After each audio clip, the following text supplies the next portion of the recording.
कोल्हापूर गगनबावडा महामार्गावर सोमवारी मध्यरात्री ट्रक आणि कारचा भीषण अपघात झाला। त्यामध्ये गगनबावडा तालुक्यातील मणदूर इथले 29 वर्षाचे डॉक्टर सुनील नंदगावकर जागीच ठार झाले।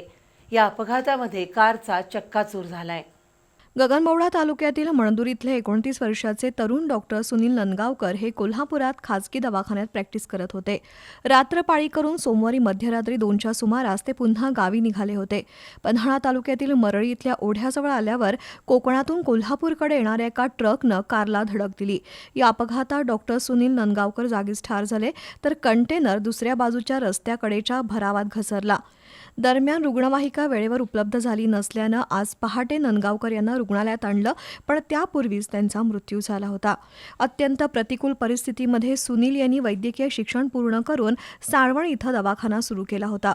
शिवाय कोल्हापुरातील एका खासगी दवाखान्यातही ते काम करत होते। अत्यंत मनमिळावू आणि तरुण डॉक्टरांच्या अपघाती मृत्यूमुळे साळवण गावात हळहळ व्यक्त होतीये। डॉक्टर सुनील यांच्या पश्चात आई, वडील, भाऊ असा परिवार आहे। दरम्यान कळे पोलिसांनी बेळगाव जिल्ह्यातील गुडमाकेरी इथल्या संतोष विठ्ठल पाटील या ट्रक चालकाला ताब्यात घेतलंय।